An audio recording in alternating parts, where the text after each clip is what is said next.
Bonjour à tous et bienvenue sur cette vidéo où je vais vous parler de 4 raisons pour lesquelles la personne hypersensible a du mal à s'identifier. Mais tout d'abord, pour quelles raisons s'identifier? Si elle vit bien son hypersensibilité, il n'y a pas besoin d'aller chercher. C'est surtout pour les personnes qui sont en questionnement, bien sûr.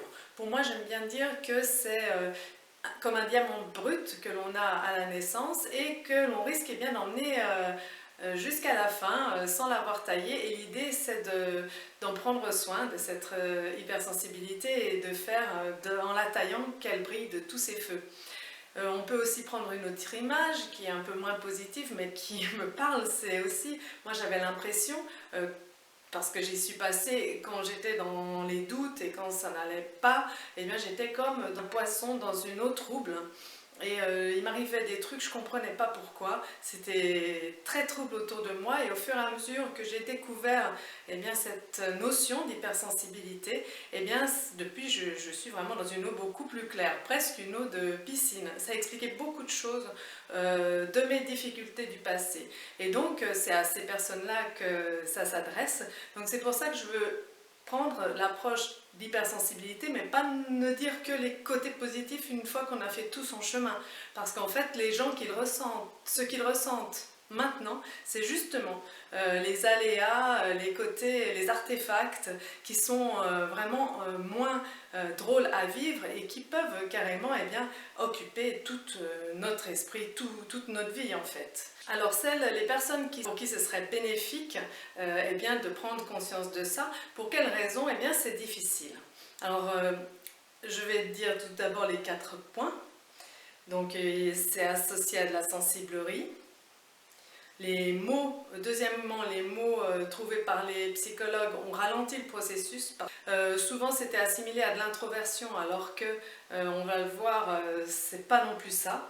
Et quatrièmement, eh bien, ils ont tendance à penser que tout le monde fonctionne comme eux autour d'eux, en fait, c'est pour ça. Mais tout d'abord, qui suis-je? Je suis Marie-Élise Château, coach professionnel dans la région des 3 pays, France, Allemagne, Suisse. Mon bureau est en Suisse, près de Bâle. Et eh bien, si vous êtes une personne hypersensible, justement, un RH, un manager ou un employé, et que vous connaissez cette situation d'avoir le sentiment d'être en décalage, de ne pas être toujours compris, pas toujours écouté, de faire de votre mieux, mais c'est comme un cercle vicieux. Plus vous faites de votre mieux, moins ça marche en fait. Eh bien, je connais votre situation pour l'avoir surmontée moi-même dans différents postes. J'ai été pendant 15 ans active en tant que manager dans l'industrie chimique. Et eh bien, dans quel but? Eh bien, c'est dans le but que les personnes hypersensibles elles soient heureuses sur le lieu de travail, en tout cas qu'elles trouvent ce qu'elles recherchent de satisfaction au niveau professionnel, eh bien, pour rester dans ces milieux et pouvoir agir comme elles ont à le faire. En fait, c'est un peu leur mission de voir les choses en avance et eh bien de prévenir. C'était dans le temps, c'était les philosophes, les écrivains, les ecclésiastiques, toute cette approche de conseiller, eh bien on a besoin d'eux aussi au sein des entreprises et là où il y a les prises de décision. Parce que eh bien, quand les personnes hypersensibles sont sur le lieu de travail et se sentent bien, eh bien là on remet du cœur, du bon sens en fait dans les projets. Par contre, si elles ne se sentent pas bien, eh bien ça peut avoir un effet inverse. Donc voilà, c'est pour ça que c'est important pour moi eh bien qu'elles se reconnaissent et à tous les niveaux, pas seulement sur le monde du travail, mais c'est là où je pense que mon action est la plus pertinente. Donc ces 4 points, mais avant ça, je voudrais faire un petit récapitulatif. De plus en plus on parle de l'hypersensibilité. Avant c'était à raison d'une fois par mois peut-être que les gens me prévenaient, mais là ça s'est accéléré et je remercie les gens qui me disent il y a un podcast, il y a une émission télé, une émission radio. C'est vraiment très intéressant, donc on en parle de plus en plus. Tout ce qui est dit, en général, je suis d'accord avec, puisqu'ils sont basés sur les mêmes études. C'est quand même Hélène Aron, dans les années 90, qui a commencé à parler de ces personnes avec ce mot, de high sensitive person en anglais. Donc je peux vous prendre un petit peu sa bibliographie, puisqu'en 96, elle écrit un livre sur la personne hypersensible En 2002 sur l'enfant hypersensible, en 2005 la personne hypersensible au travail, en 2001 amoureuse, en 2020 le parent hypersensible. Donc voilà, c'est vraiment la base. Et énormément de tout ce qui est dit aujourd'hui est effectivement basé sur ça. Je suis ravie que des hommes surtout écrivent des livres en disant qu'ils sont hypersensibles. Le premier point pour moi qui fait que les personnes hypersensibles ne se reconnaissent pas, celles qui auraient à y gagner, mais elles ne vont pas se reconnaître, c'est parce que c'est assimilé à de la sensiblerie. Effectivement, donc on n'a pas envie parce que c'est vraiment le soi fort des drivers, c'est vraiment ce masque social dans la société. Et donc pour moi c'est la raison pour laquelle les hommes souvent ne se reconnaissent pas, mais je vous rappelle qu'il y a 20% de personnes hypersensibles, que c'est montré physiologiquement, c'est une différence physiologique au niveau du cerveau, et qu'il y a autant d'hommes que de femmes. Il y a aussi un caractère héréditaire, mais il y a autant d'hommes que de femmes. Et pourtant, bien souvent, on voit que ceux qui se reconnaissent sont des femmes. Pour mes propres statistiques, c'est 5% d'hommes, par exemple. Donc voilà, c'est par ce côté sensiblerie, je pense. Et aussi au niveau, ça fait que les gens jeunes vont avoir plus de mal à se reconnaître aussi parce qu'ils sont en construction. Je l'ai vu avec les étudiants, en fait ils ne veulent pas non plus se mettre une étiquette de faible en fait. Voilà, c'est sensiblerie, faible, c'est un peu vu comme de la faiblesse. Mais ça va changer, plus on en parlera et plus on va souligner les côtés positifs justement de cette hypersensibilité. Je rappelle qu'il y a une perceptibilité des 5 sens vraiment très grande, donc ils perçoivent leur environnement beaucoup plus que d'autres personnes. Et aussi, ce traitement de l'information en profondeur, ils vont avoir des idées rapidement pour faire les choses. On ne sait pas d'où ça vient vraiment, eux-mêmes ne le savent pas. Mais bon, c'est quand même quelque chose qui est intéressant et plutôt un point positif. Alors voilà, premièrement, c'est la sensiblerie et le masque social, ça ne va pas ensemble, donc on ne va pas se reconnaître.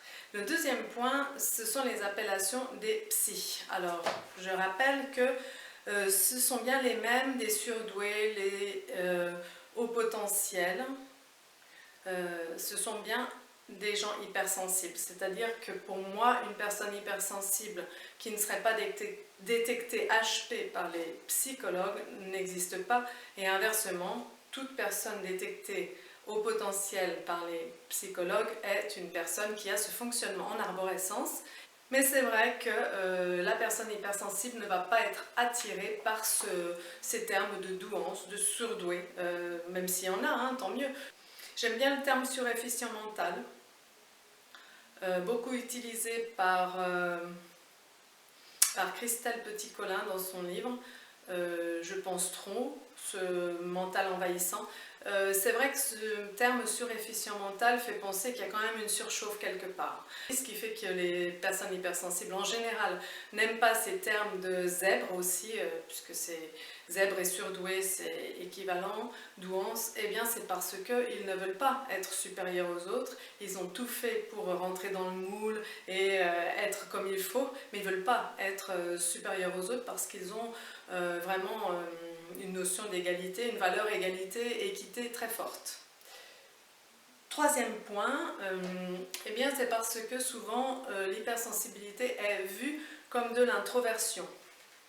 Hypersensible, quelqu'un de plutôt calme, réservé, qu'on va dire timide, enfant. Mais en fait non, on va voir donc ça c'est les gens qui étouffent leurs émotions, il y a des gens qui étouffent leurs émotions, souvent les hauts potentiels intellectuels. Donc oui, eux, ils vont être timides, réservés, un peu rigides même. Et il y a de l'autre côté les hauts potentiels émotionnels qui, eux, vont exprimer leurs émotions de façon plutôt à tendance exacerbée. Mais en plus, là-dessus, il y a un tiers des hypersensibles qui ont un moyen de fonctionnement plutôt extraverti et non introverti. Donc en fait, voilà, ça peut quand même brouiller les pistes. Et enfin, je dirais que la personne hypersensible, eh bien, elle a tendance à penser que tout le monde fonctionne comme elle. Donc elle ne se reconnaît pas parce qu'elle pense que c'est tout le monde. Alors c'est ce qui arrive à beaucoup de gens qui lisent les livres. Si vous prenez le livre de Hélène Aron, donc, qui est la référence, avec les caractéristiques de l'hypersensible, franchement, quand on lit ça et qu'on est hypersensible, on se dit mais de quoi elle parle? Elle parle de tout le monde. En fait, on a tellement l'impression que ce qui est décrit est vécu par tout le monde, le fait d'être gêné par trop de lumière ou par des sons très forts, et avoir des émotions très fortes quand on écoute la musique. Bon, alors là, Marie-Élise, eh bien, je me permets de te couper parce que tu vas pas reprendre ce que tu as dit déjà dans plein d'autres vidéos. Et surtout, je veux raconter une petite anecdote, c'est que tu as enregistré cette vidéo le mardi et le soir, tu avais une conférence interactive en ligne sur l'hypersensibilité avec 8 personnes, notamment des jeunes. Eh bien, c'était vraiment ça. À la fin, c'était vraiment ça. C'était mais en fait, tout le monde se reconnaît. En fait, c'est tout le monde qui réagit comme ça, qui est comme ça. Il n'y a pas vraiment d'hypersensibilité. Ou bien il faudrait que vous ayez un mix de personnes dans le groupe pour qu'on s'en rende compte. Mais mon problème, c'est que mon problème, c'est pas mon problème. Je trouve que c'est génial. Moi, quand j'appelle pour les conférences, en fait, à 100%, ceux qui viennent, ce sont des personnes qui sont hypersensibles. Jusqu'à présent, j'ai eu une seule fois une autre personne qui venait pour une collègue en fait qu'elle n'arrive pas à supporter à cause de son hypersensibilité.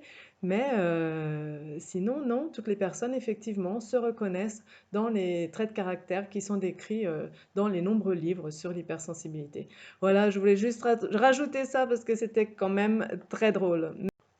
Ah oui, et je veux rajouter aussi que je rappelle dans le chemin, on va dire, de tailler ce diamant qu'est l'hypersensibilité. Au tout début, la personne, elle est rassurée de comprendre que quelqu'un comprend ce qu'elle vit au jour le jour, mais il y a juste après une phase de déni et qui est normale, qui fait partie du processus, donc elle est vraiment à respecter. Après, il faut essayer de ne pas y rester éternellement, bien sûr. Je vous remercie de m'avoir écouté sur cette vidéo et je vous dis à bientôt.